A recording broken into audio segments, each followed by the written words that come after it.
This video is everything we've done so far in one neat little package. Check out the chapter links below. Coming up soon, we'll be replacing the right-hand rear wheel bearing. But for now, enjoy the rest of this series. Catch you in the next one.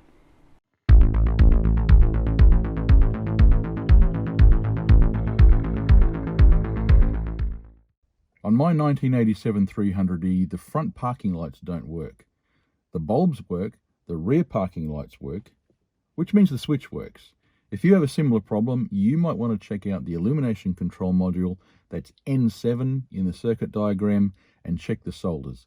Watch this video and you can see how I took care of my problem. Just remove the cover to the fuse box and then the 6 screws, and you can take off the entire top, giving you access to the relay box. That's the lighting control module I have there. Just be careful, the weather strip above you stops you from removing it easily. There is a plug at the front, a plug at the back, and the center section of the box plugs in to the bottom of the relay box there, so you don't have to remove those. But this is old plastic, so gently use a screwdriver to pop the plug out. You can see I'm doing it very gently, taking my time, trying not to hurt it. It'll come there. You know what? Just grab the big boys and get that out.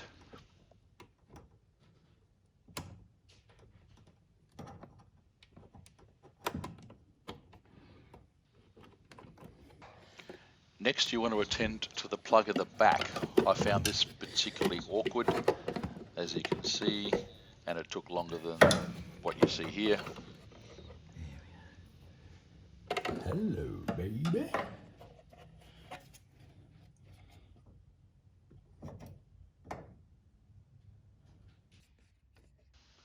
Once you have the unit out, grab a thin bladed screwdriver and just pry the edges of the casing back and slide an old business card in there to stop the tabs closing back on themselves. I didn't show it here, but you will need to pry the ends of the unit out, and then it will slide up quite nicely without any trouble at all. And then of course you want to hold it just right so it looks good for the camera. There we go. Once you have it out, grab your phone camera and zoom in, and you can see cracked solder right there. That one as well. Then you can see smooth connections. You'll be able to tell the difference pretty easily if they're there. These are all the pin-in solders. There are these ones along this side, and I'll turn it over in a second, and you'll see the ones on the other side. Those pins right there, the 8, that's for the headlight section. The pins on the left, the 7, is for the tail lights, and all the pins in the middle are the inputs from the car. The current flows into them and then out via the side plugs. You can see the broken solder there, damaged for whatever reason, heat cycling or thermal cycling over the years. There's good solder, nice and clean.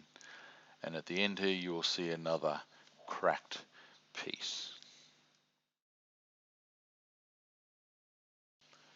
Next thing you want to do is reflow the solder joints. You'll need a soldering iron, the solder, or solder as the US citizens like to call it, and flux, which is like a honey type of liquid you just dab onto them before applying the solder.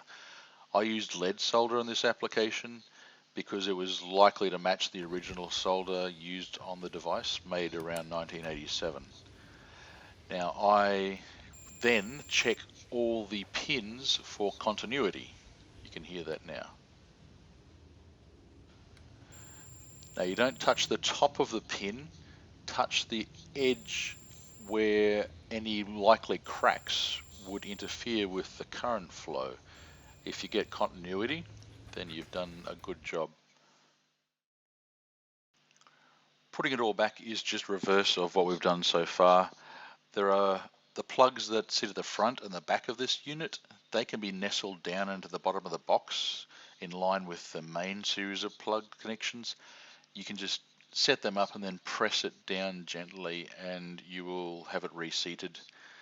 Then just grab anything else you took out, whatever that module is there, I can't remember, and place it in there.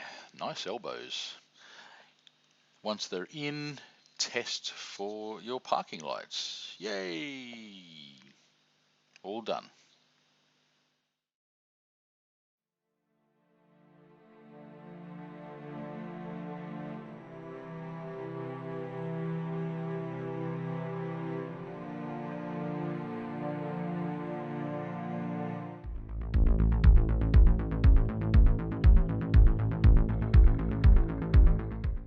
Just about to replace my neutral safety switch. That's this fella here. I've got some excellent instructions which I will link to down in the description from Pelican Parts forum, and here we are. I've got my tools laid out. You will need good lighting source, and I've got another light to go under there, 10mm, preferably ratcheting spanner, zip ties, zip tie cutters, and a 10mm 1/4 inch socket as per the instructions. Hopefully that's all I'll need. Oh, apparently you need really long, thin fingers as well.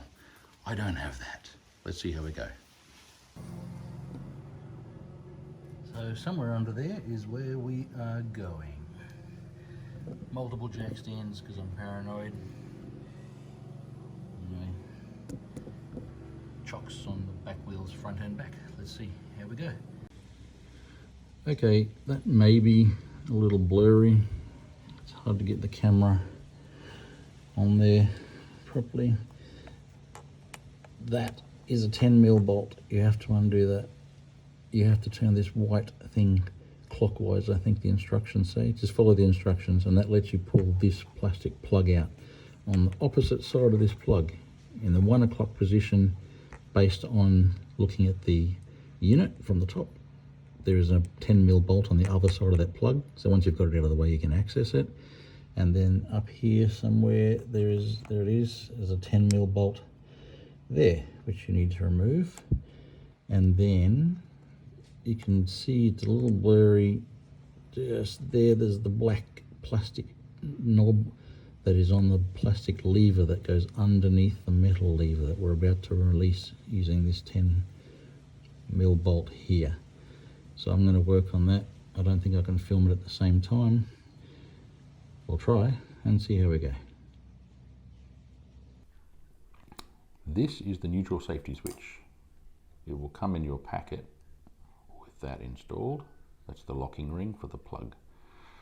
When you're looking at this under the car, you'll be seeing it from that angle, and you'll be working at it basically with your fingers over the top like that. That's all you've got. Now the components of this is the locking ring that is unlocked, that is locked. So you'll have to turn it clockwise to unlock the plug. That's the 1 o'clock bolt hole. That's the 9 o'clock bolt hole. This is the shifting lever for the plug, and it operates in conjunction with the main gear select and shifting rod, which sits over the top of it and connects to the shift rod out of the car. Now when you're looking at this underneath, you want to turn it clockwise, remove the black plug. This will probably come off with it. Then you'll have access to everything you need. You need to remove the 10mm bolt that holds the shift rod over the top of this, and then slide it up to free it. Then you want to remove the 10mm here and the 10mm here. You can use a 1/4 inch or a 1/2 inch socket. Both of those worked for me, depending on which has the longer handle, making it easier. Once you've released the tension on this bolt and this bolt, you're going to need your fingers to remove it. And once you've removed those bolts, you slide this off and out. Put the new one in, locate it over the shift rod. That stabilizes the whole unit. Then you got to use 2 fingers to put the bolt in here and find the hole within this elongated section the hole will be on the gearbox over here, and turn it in with just with your fingers from this kind of angle. Doing it very flat, you can hardly see what you're doing. Once you've got that one in, then you want to do this one, and this is the hard one because it's on the other side of the plug from your viewpoint.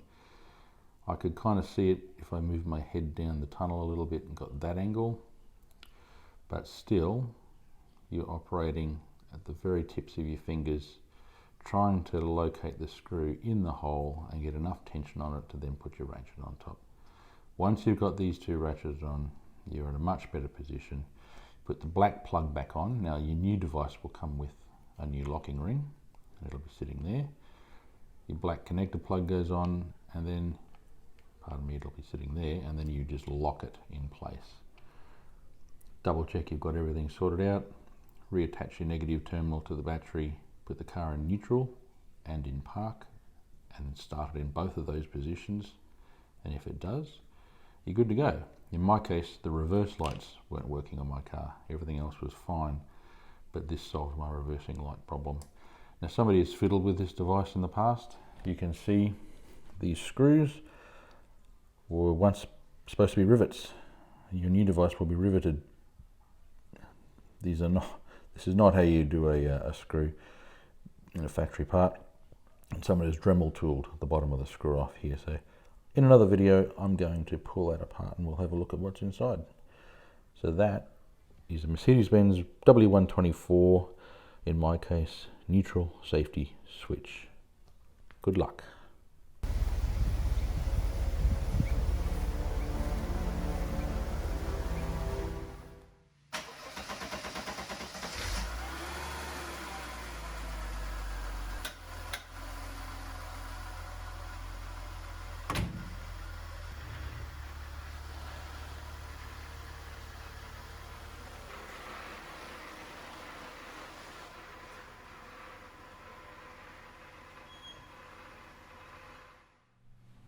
Want a tour of the car?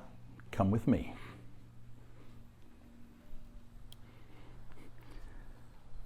(1987) W124 Arctic White.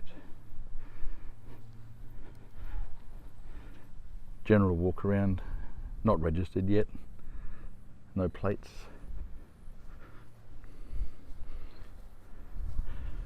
Just walk around this tree. And there we go. So, as usual, it's a little faded around the front, but the grille is in excellent condition. The lights will work. This change in color profile you can see there, that's because I've attacked that with with 303 protectant for my W124. These are not the wheels the car came with. It came with the, I think it's 18 slot wheels, which is in the boot as a spare. These have been put on later by somebody. We have some cracking there and some cracking there to fix. The rear rubber has this, whatever that is, you can't treat that. May be able to paint it, but putting a coating on it is something that will need to happen. Tail lights are excellent. The boot, it is a boot, it's not a trunk. It looks good. It does have this vinyl here over where the aerial was. Someone's probably tried to work on that and damaged it. I have the proper insert, which was secured from a wrecker. Everything else is there, including the original jack. This aerial works. It doesn't go down all the way, but it certainly works.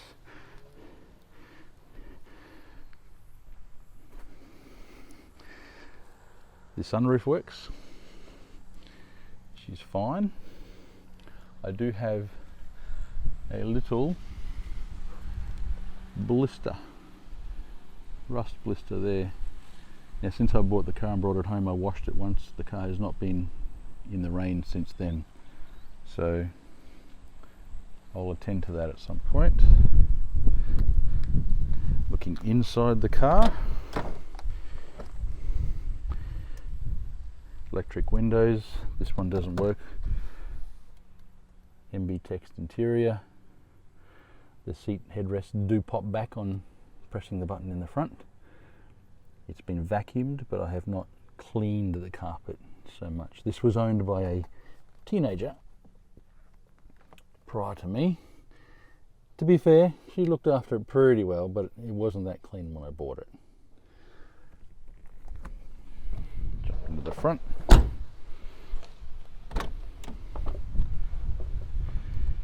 This is what we have. Missing the headrest cover to the switch on both sides of the car. MB text again in excellent condition. That is a driver's seat. There is nothing wrong with it.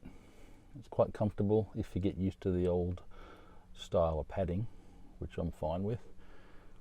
This is my dashboard. The air conditioning doesn't work at the moment, and these sticker covers for the temperature selector are a little bit loose on there. They've lost their stickiness. Aftermarket stereo, which is plugged into an aftermarket reversing camera, which was a bit of a dodgy wiring job in the back, so I've pulled the wiring out for now. Still got the original carpet. That's pretty messy. I'll see if I can get that out and give it a clean. Again, it's been vacuumed, but it hasn't been detailed. Dashboard. The dashboard has no cracks in it, which I'm very happy with. This does have a miles per hour gauge with the kilometre ring on the inside, and a bit of a story as to what's going on with that odometer. It says 121,000 kilometres on it, but I will explain that in another video, what's happening there. It does work, it ticks over, but it ticks over in kilometres. Speedo's in miles, odometer works in kilometres. Yeah, we'll work on that later. Now we'll have a quick look under the hood, the bonnet. There's a boot and a bonnet.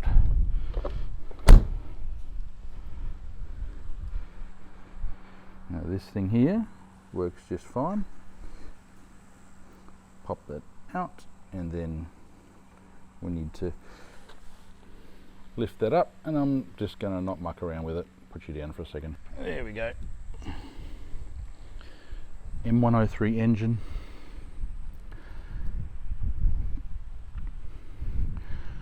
I have had to go to a wrecker and get that lockdown plate for the battery. At the same time, I resprayed the battery plate, got rid of any rust that was on it, cleaned it up. That's looking good. This is a pretty standard looking engine. It has duct tape. I just hit my head on the radiator grill, and there's duct tape on the cold air intake. Everything else looks pretty solid. Oil's okay. It does have some wetness in there. I can clean that with a bit of degreaser, but it does come back, and it drips very slowly from the gearbox pan too.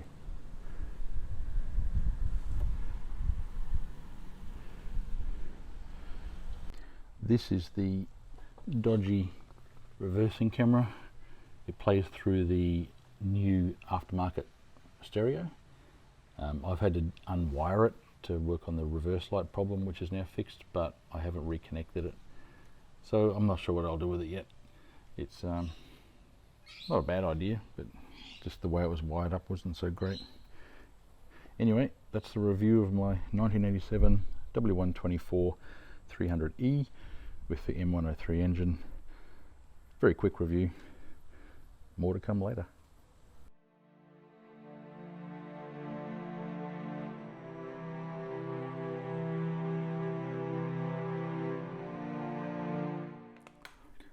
This is the neutral safety switch out of my 124 300E. It's a little grubby, It's not coated in any messy oil products though, just road grime.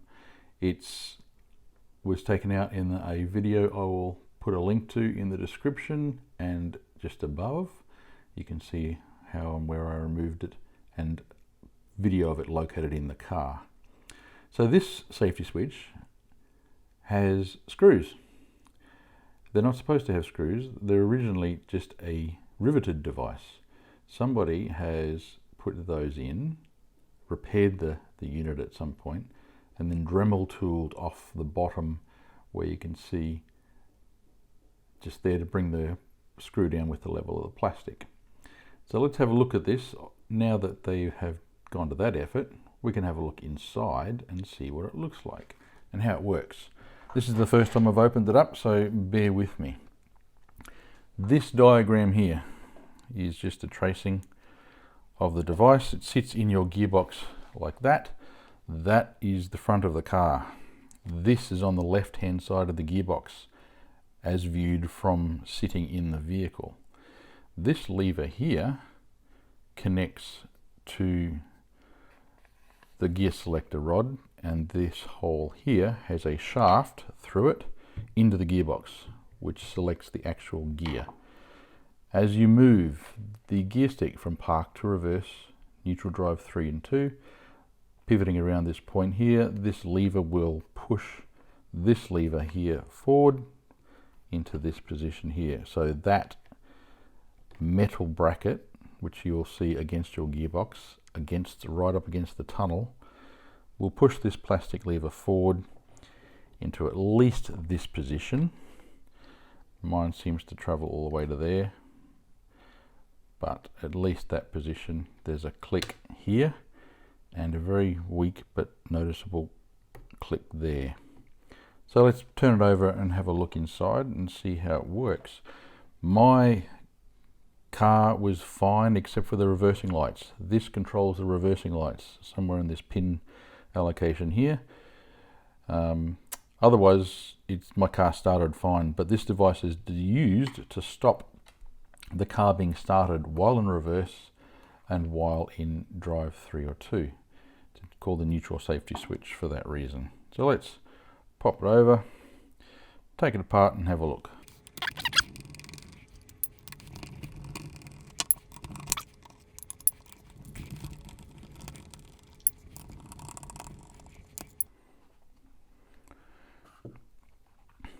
Let's see how easy this comes apart.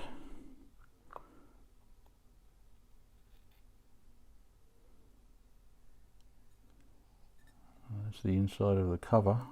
There's a oil seal or protective seal there, or metal. And here, it looks quite oily inside actually. Let's just have a close look for you. See that?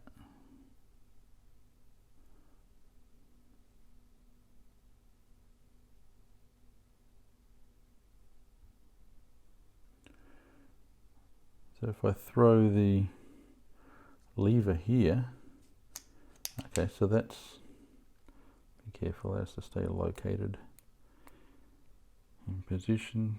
So that is currently in the park position. If we move it around, we get somewhere between reverse, neutral, and that's obviously not doing anything this far down.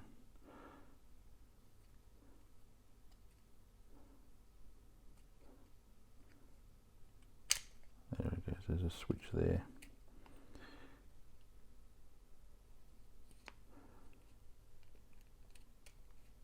You can see it moving the contactor just there as it passes over.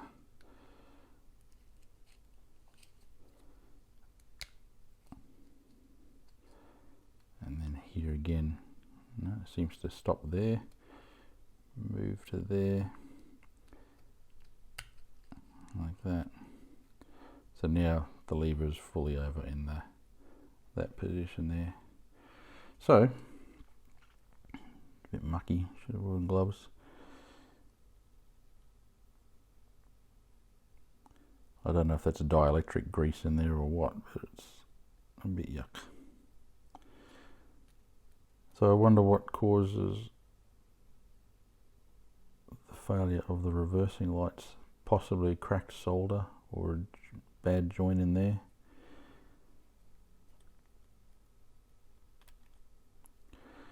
This comes off. Oh, there's a little spring. And that.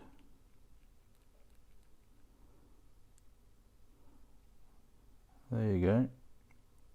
Without getting into too much detail, that is the neutral safety switch.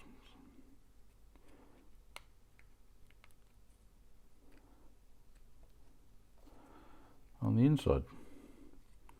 Nice close look.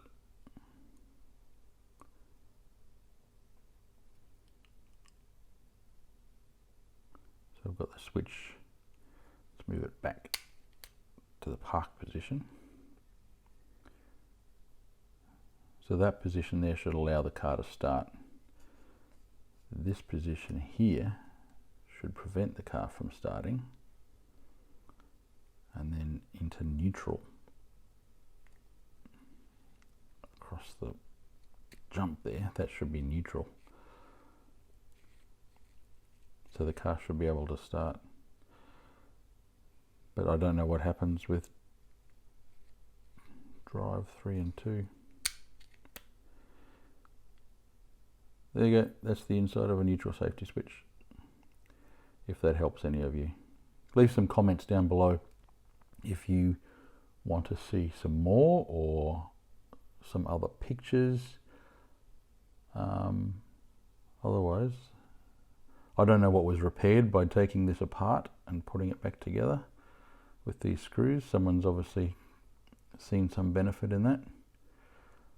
I can't tell what that might have been. But there you go.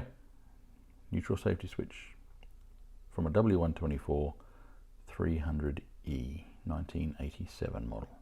Thanks for watching.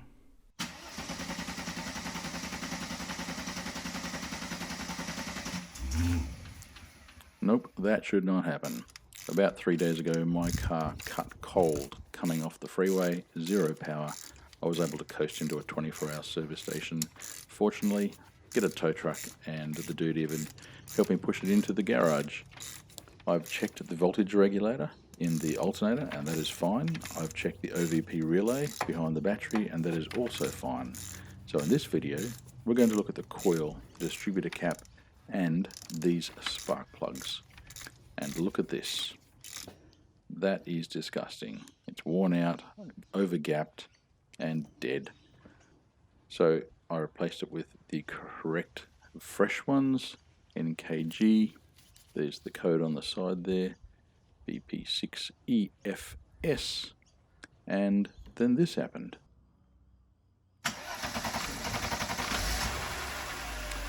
That shouldn't happen either. All 6 spark plugs should not die at once and kill the car. So I suspect the coil has gotten hot and failed, and I was not able to start it at the time. Fresh spark plugs have lowered the resistance and made that possible. So let's have a look at the coil as per the manual. We remove the battery terminal. You'll need an 8mm spanner. These ratcheting sockets are awesome. I love them so much. They save so much time. Remove the nuts off the post, but be careful, there is a washer there that will disappear into forever never. And remove the next post with a 10mm socket wrench. And again, reach down, take the nut off, and be careful not to lose the washer. You can see the washer on the left post there prior to me removing the eyelets. Grab a ohmmeter or your little device there and set it on the lower setting for resistance. Put the black on the left, the red on the right, and you should see resistance that is between 0.36 and 0.4 if the coil is working correctly. 0.5 is as low as that got, and it's not even hot, so I suspect the coil is dead or damaged. There it is, 6-cylinder with EZL, 0.36 to 0.4 ohms of resistance, and we exceed that on the test. Next, we're going to have a look at the distributor cap. You need to pull the high voltage lead off first at least, then get yourself an Allen key. These Allen keys that go into a socket are fantastic. You can't get by without them really, working on any car. There are 3 bolts, one on the top left, one on the top right, and one on the bottom right underneath.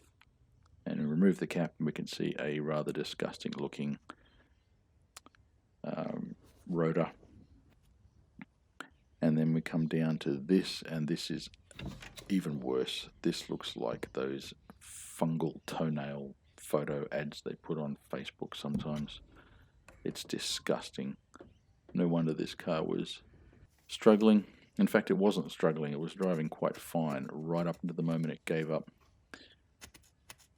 And it could not, the damaged coil I suspect, could not overcome the resistance in the plugs and the resistance from these carbon buildups in the distributor cap. You can see the chunks of black carbon just flying off there. So it's over to Pelican Parts. The prices here are not too bad in American dollars. Add $70 for shipping, convert that, and it comes to close to $600 Australian for distributor caps and ignition rotor and the coil. So like, subscribe. I'll see you here again.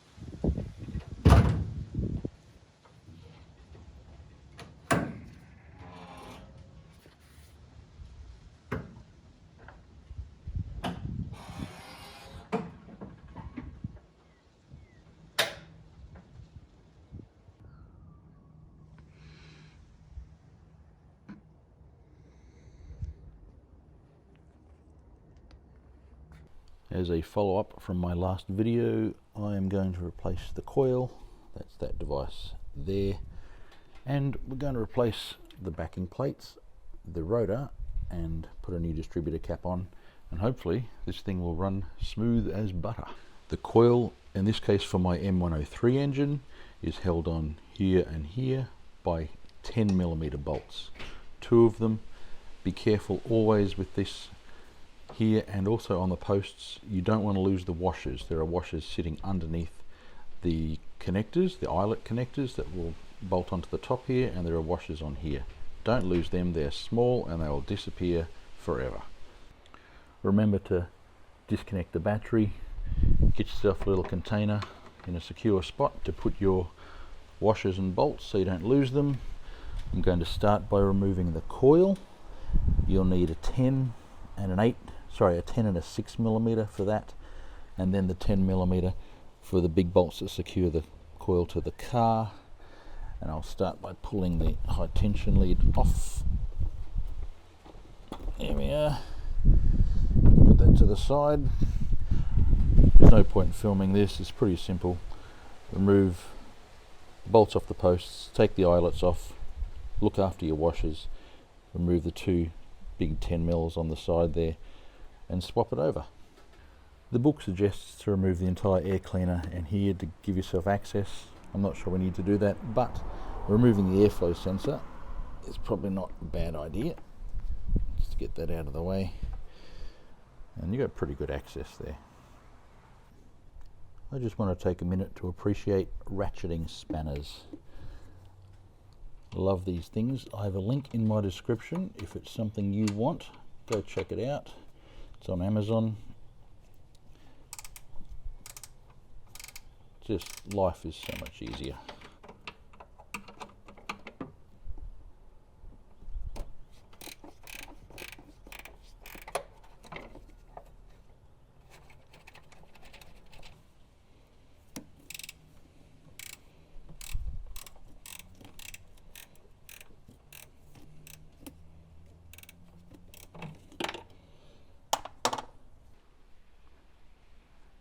And on the bench, the old coil. Just gave it a wipe over with a rag. Visually it looks okay. It's a Zundespool, made in Germany clearly. And this one here is, the new one is a Bosch Zundespool. There you go. Old, or the one that I removed. And the new incoming Bosch, made in Slovenia. There we are. Hopefully this solves our problem. And there we are. New coil installed.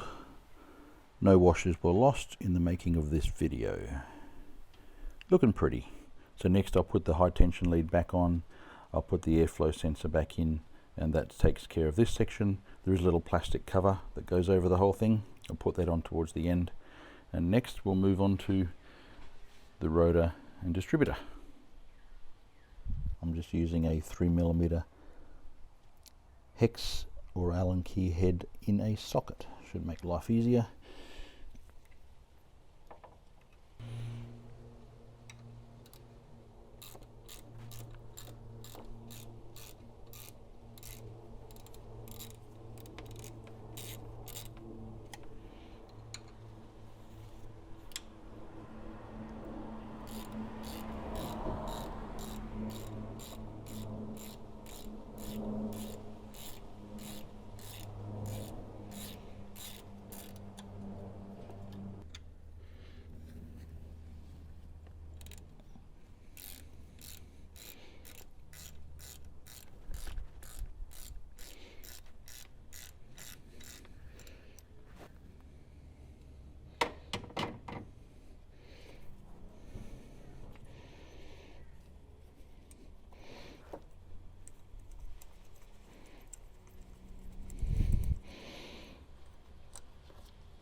Now you don't have to take the bolts all the way out, just until they release from the other side.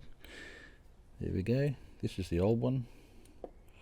Looks in pretty okay condition, except this is not the best, I don't think. Hopefully I'm on the path to solving my 80 km/h on the freeway shutdown problem. So putting them on the bench side by side, that's the new one. This is the old one.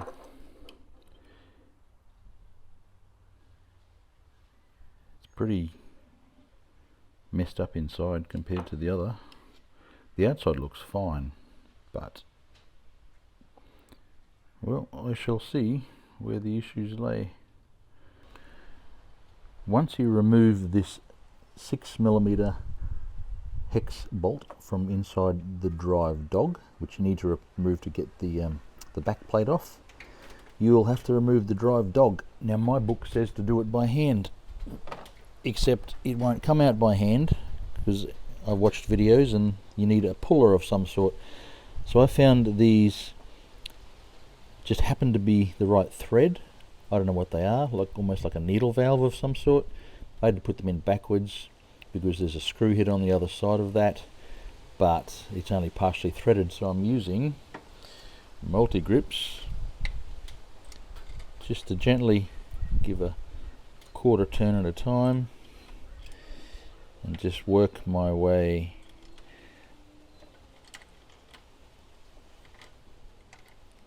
and it's slowly coming out. It's pulling the drive dog out, so I'll keep working on that until it pulls itself off. Okay, I finally got this off. This is the older one. I think it's been there for the entire life of the car, since 1987. There's the new one. This looks pretty horrible. Now, to get this off, that sits in front of it. That's the drive dog, and then your thing sits like that. So you take your 3 screws out, you're left with this. This is an interference fit. The book says just take it out by hand, but it does not come out by hand. It is keyed. You can see the key there. You can buy pullers for this to pull it out. I didn't have that, so I attached just that to the front using the screws that hold this on. I put a big screwdriver through it. The screwdriver was braced against timber at the bottom, so nothing was touching the engine itself, and then I used a hammer just to gently keep tapping against that until the screwdriver levered it out. I also put a bit of WD-40 on there just to penetrate in there, and it eventually came out. It took me about an hour. It wasn't easy. Then I used some Scotch-Brite just to clean up this face. You can see that. Now hopefully I'll be able to get it back in. I might put it in the freezer to contract the metal and then slide it back on. You can see the key here, and you can also see the key inside the crankshaft when you attach it. Let's see how we go. Hopefully we'll be okay.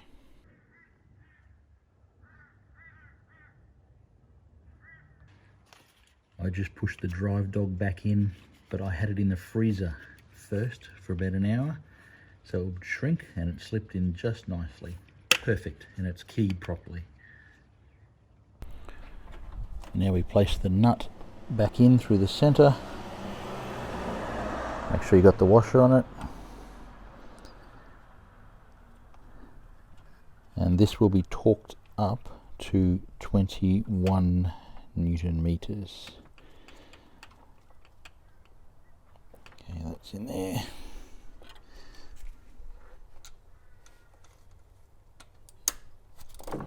Oops.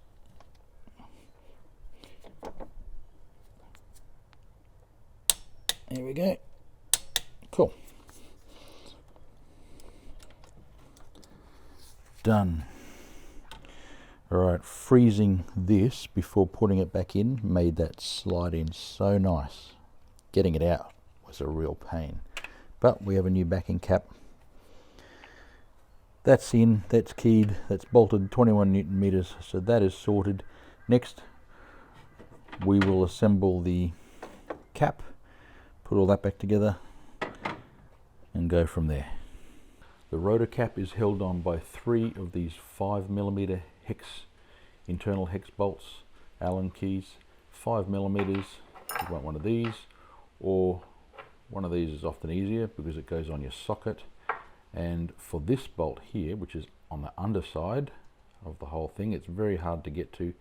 I use one of these on top of that to give me the leverage and the angle I needed, and it worked fine. Okay, to replace the distributor cap, you'll find it like that. You need to pull all the terminals off, and you get a screwdriver and just very gently wiggle it around. No force, just enough to bend the plastic a little bit, just a touch. Keep doing that for a while, and eventually you'll be able to pop that out the bottom like that. There we are, like that. This is my old one. It's not original, it's a Beru part. I don't know what the quality of those is like, but the car wasn't working, so maybe that's part of it. Throw that away. This I'm going to clean up with some 303 protectant. It's, don't lose that, just to treat the plastic and then put it back in the car.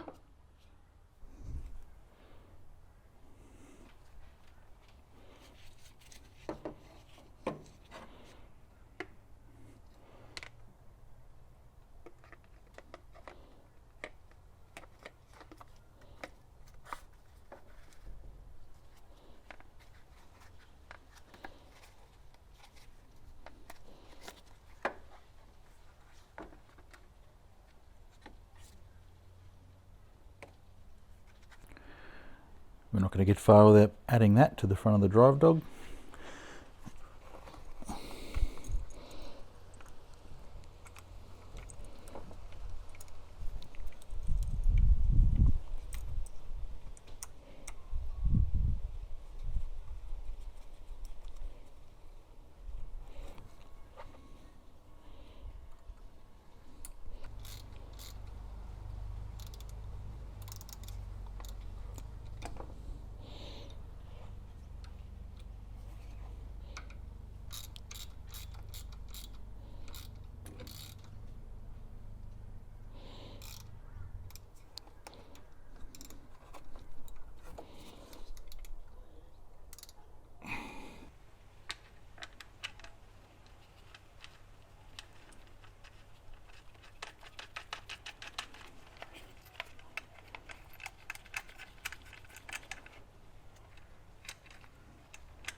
So you seat these screws in before you mount it, because they fix themselves ready to line up with their holes. That only goes on one way, so everything should be pretty ready to go.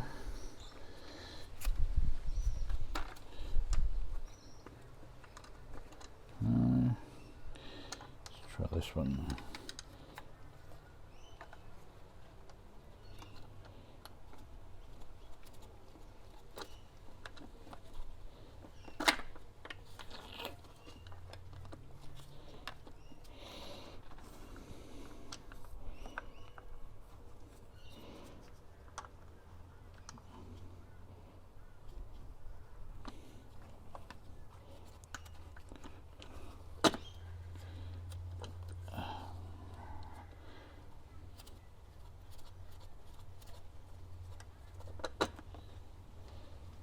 Ah. Ha. Love these things.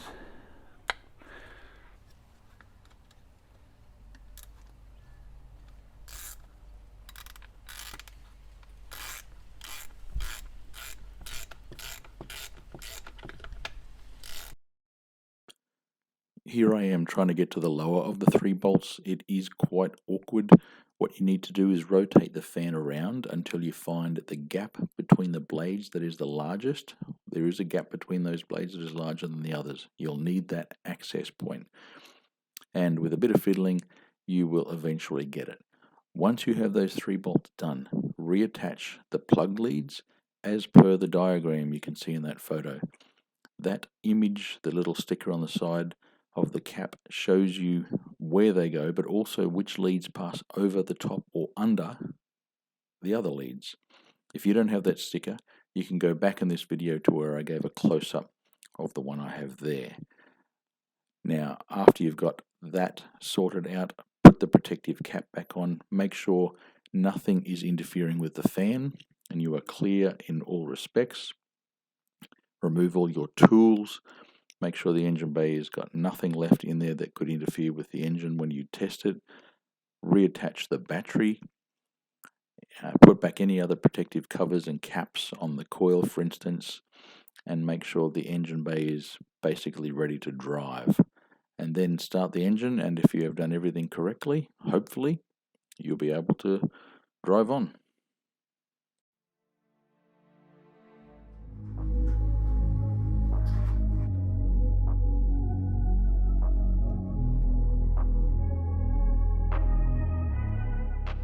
And welcome back to the channel. As advertised, I need to repair this dome light. It is hanging free from the roof like this. It is E15/4 on your diagrams, as well as the circuit diagram up here on the top left hand side. It needs to be reinforced around the roof lining. The device carries the seatbelt warning lights, which flash for about 8 seconds regardless of whether the seatbelt's clicked or not. The usual switching for the light and the pop-up sliding sunroof mechanism is also included. Now, if you have a look here, you can see it just settles on the left hand side there. In this video, I will pull the entire unit out. I'll show you how to do that. I'll show you how we cleaned it up, a few other things wrong with it, and how I reinforced the roof lining to reinstall the device.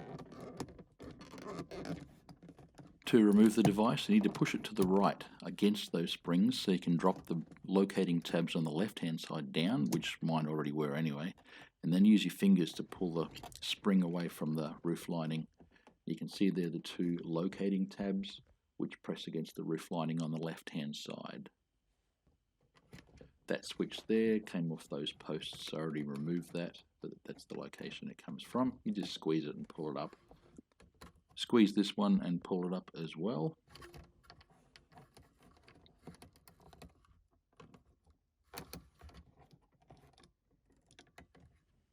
The remaining clip has the temperature sensor for the HVAC system inside it. I didn't realize it at the time, but pulling it up here doesn't work. You need to push a little screwdriver into a small hole on the far side, and that will push the clip out and it will pop up straight away. There's the device on the table. It's pretty simple what's going on there. Usual light selection switches. The small square is your map reading light. There's a felt lining on one side, at least on mine. I don't know if that's common on all of them, and this device has been worked on previously.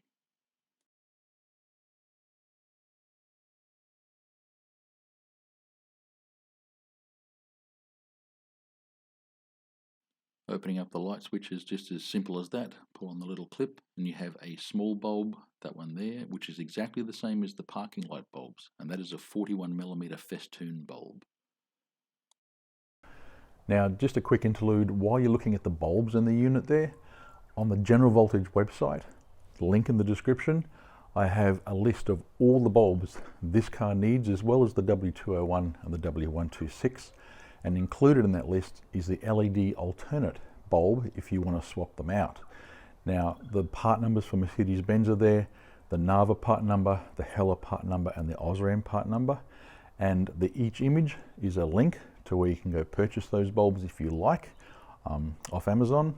Now, there is a note at the bottom of that list as well, outlining what to expect if you swap LED bulbs into your W124 or older style Mercedes.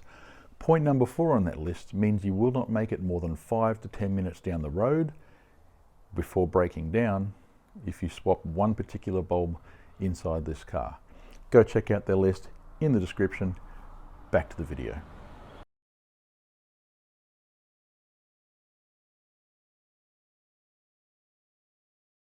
Now, having a look at the unit, you can see there's glue on one side. Somebody has attempted to do some work on this prior.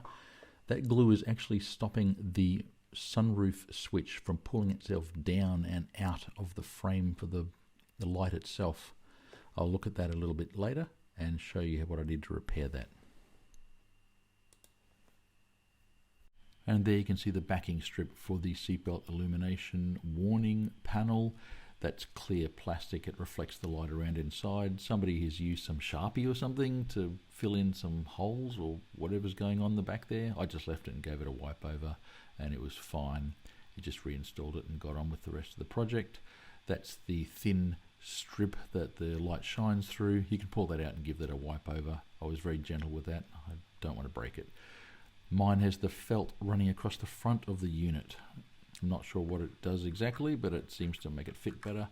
But the glue was broken. You can see that's as crusty as anything. I used tweezers to gently remove it, trying not to damage the felt itself. Once I got all that cleaned up, I reinstalled it or just glued it. Now the sunroof switch, that action of pulling it down wants to pull the whole unit out of the light dome structure itself. So it's held on by 4 tower clips. The 2 on the left hand side are broken off. So I used some black plastic that I found in a box of broken parts that came with the car, and I made new tower clips, essentially just gluing them onto the side to give it reinforcement and stop the unit from trying to pull itself out of the dome light mechanism. That's the right hand piece going on just there. I'll locate that on that spot. That sits where the tower clip used to be, and that'll stop the unit from trying to pull itself out. And when I reinstalled that, that was fine. It was nice and strong. Now I gave the unit a clean using some earbuds, some tissues and a little bit of light soapy water. After 37 years, this thing doesn't look like it's ever been cleaned, but it came up nicely, and I cleaned inside where the lenses are and etc. And it came up tidy. So I'll replace those bulbs with LEDs in a future video, and we'll see how that looks inside the car. Now I used stiff cardboard from the back of a notepad to build reinforcement for the roof. Sit back, listen to some tunes, and see how I made this repair.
Wait, just seeing if you're still here. Roll the film.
And we are done.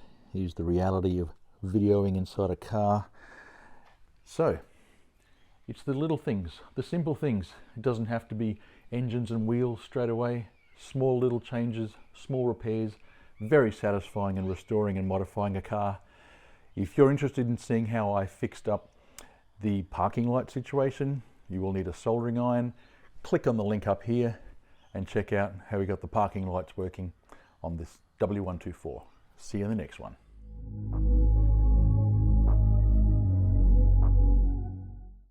Today on the 300E, I'm going to work out what actual wheels I have on this car. They are definitely Mercedes wheels. They are 15-inch. They are running 205/65 R15 tyres. Nice high sidewall, makes the ride very comfortable. But the offset on these tyres, pardon me, the offset on these wheels is not what came with this 1987 300E. So I'm going to pull the wheels off. We'll give them a clean, check the offset stamps on the inside and see what we actually have here. Hang around.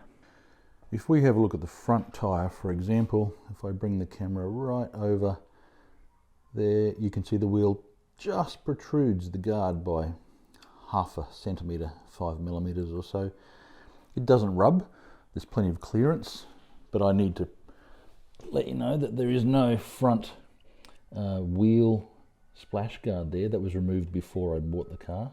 That may rub, but there's no rubbing under any circumstances with the wheels as they are. Definitely protrude out slightly. Let's see if I can show you the back one. It's right on the edge, it's flush. The wheels in this car, the guards, there's no rolling on the back, but on the front, somebody has rolled the lip just slightly. It's probably up at about a 45-degree angle under there. But having said that, the springs are at normal height, I think. Looks normal, and there's no rubbing under any maneuvering. So let's pull these wheels off, check it out.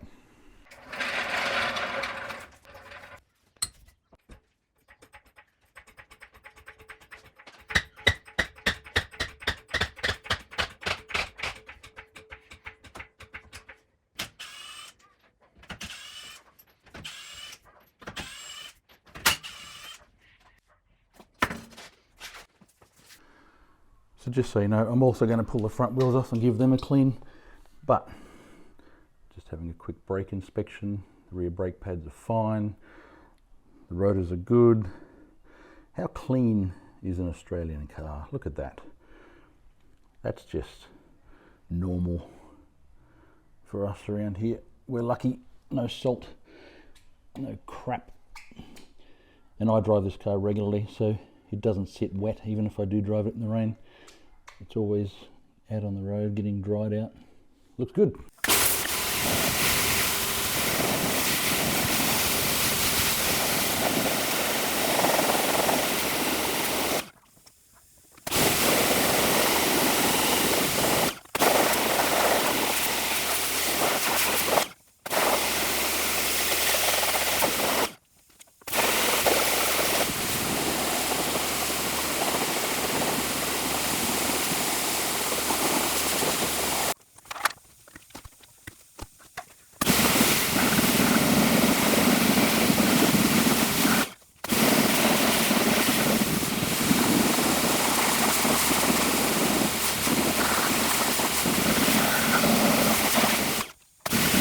So after that mess, I'm covered in black dots now. Let's take a look inside here, see what we've got. We've got that marking, that marking, that marking. The one that counts is this, and that,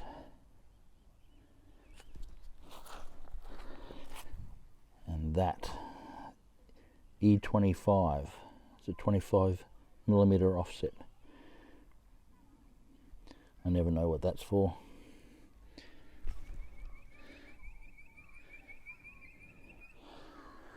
So we'll put that into the database and we'll have a look. I finally found a part number on these wheels. It is stamped, not cast. If you look very carefully, that number there looks like a 124 space 4 space 92.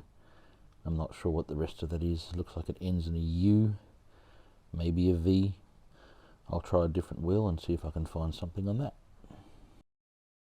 Now I pulled off the back left wheel and I find this part number here where the circle is on the edge of that lip, 214923 alpha or A. I'm not able to find any reference to part numbers on the web for Remotech wheels. If you know anything about these wheels at all, hit me up in the comments and let me know. All I know is Remotech made these wheels as an aftermarket option. There is no star and then a Mercedes-Benz part number cast or stamped on these wheels, only what I've shown you so far. And the stamps are in different locations. They are 15-inch wheels. They definitely have a high offset. I think this offset was made for the W126, maybe the W140, and even possibly the 500E version of the W124 or the AMG version. I don't know, but I would love to know. So if you found this interesting, give this a like and a subscribe. Hit me up with any information you might be able to offer, and good luck with what you are doing with your car.